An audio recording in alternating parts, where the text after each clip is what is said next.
अस्सलाम वालेकुम viewers, today we are going to learn about active voice and passive voice. आज हम active voice और पैसिव वॉइस के बारे में पढ़ रहे हैं। एक्टिव वॉइस को समझने की कोशिश करते हैं। The subject performs the action और the doer of an action is used in the subject of the sentence. जो फ़िक्रे में यानी सेंटेंस में डूअर ऑफ एन एक्शन यानी काम करने वाला एज अ सब्जेक्ट इस्तेमाल किया जाए तो इसको हम एक्टिव वॉइस कहते हैं। For example, Ahmad reads a book. Ahmad एक किताब पढ़ता है। यहाँ पर अहमद काम करने वाला है, एज अ सब्जेक्ट इस्तेमाल हुआ है।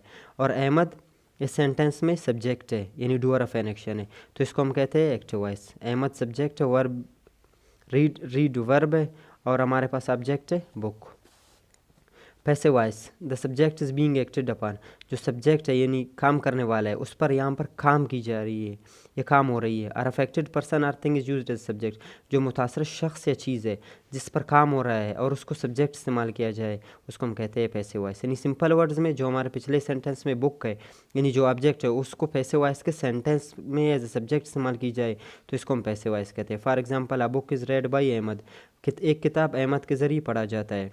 बुक हमारे पास सब्जेक्ट है, रीड एक्शन वर्ब है, और यहाँ पर as a third form of the read इस्तेमाल हुआ है। बाय यानी प्रीपोजिशन है, और अहमद हमारे पास सब्जेक्ट है, लेकिन यहाँ पर एज एन ऑब्जेक्ट इस्तेमाल हुआ है क्योंकि ये पैसिव वॉइस है।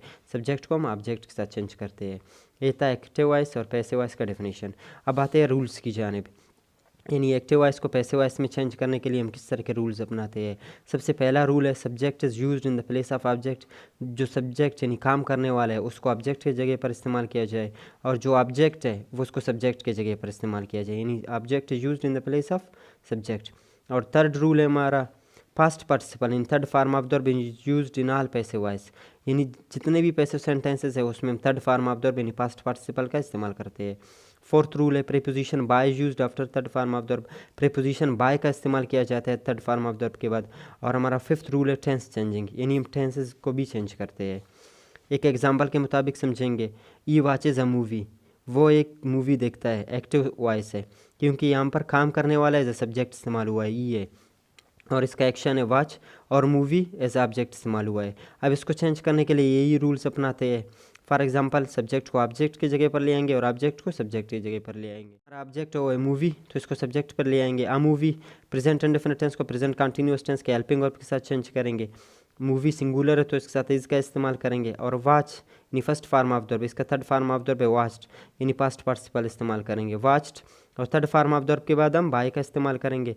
जो सब्जेक्ट है वो ऑलरेडी ऑब्जेक्ट की जगह पर इस्तेमाल हुआ है, ई सब्जेक्टिव है और इसका ऑब्जेक्टिव केस है एम, तो ये हो गया पैसिव वॉइस।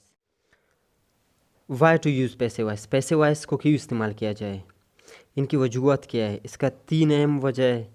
सबसे पहला वजह है, when the doer of an action is unknown. जब काम करने वाला यानी सब्जेक्ट ना मालूम हो, जिसका मालूम ना हो, इस वजह से हम पैसिव वॉइस इस्तेमाल करते हैं। For example, he was arrested, उसको गिरफ्तार किया गया। किसने गिरफ्तार किया, गिरफ्तारी के वक्त हम मौजूद नहीं थे, हम सिर्फ ये कहेंगे कि उसको गिरफ्तार किया गया। किसने किया इसका हमें नहीं पता, यानी डूअर ऑफ एन एक्शन यहाँ पर सब्जेक्ट गायब है जिसके बारे में हमें मालूम नहीं है। अब सेकंड वजह है, action is more important rather than subject. जो एक्शन है, काम है या ऑब्जेक्ट है, चीज़ है, वो काम करने वाले से ज़्यादा इंपॉर्टेंट हो, अहम हो, तो इस वजह से हम पैसिव वॉइस का इस्तेमाल करेंगे।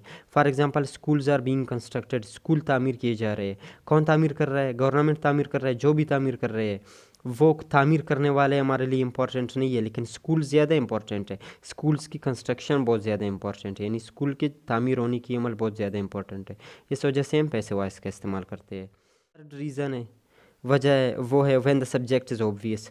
जब सब्जेक्ट है यानी डूअर ऑफ एन एक्शन है, ऑब्वियस है, हमें पता है कि किसने किया, इस वजह से हम पैसिव वॉइस का इस्तेमाल करते हैं। For example, many houses were destroyed in Turkey. बहुत से घर तुर्की में तबाह हुए। किसने तबाह किया, ज़िलज़ले ने, अर्थक्वेक ने। हमें पता है सब्जेक्ट है वो ऑब्वियस है, इस वजह से हम सब्जेक्ट को इस्तेमाल नहीं करते, तो हम पैसिव वॉइस का इस्तेमाल करते हैं। आज के लिए यही थे। कल से हम स्टार्ट करेंगे प्रेजेंट इंडेफिनिट टेंस से एक्टिव वॉइस को पैसिव वॉइस में कैसे चेंज करते हैं। Thank you very much for today.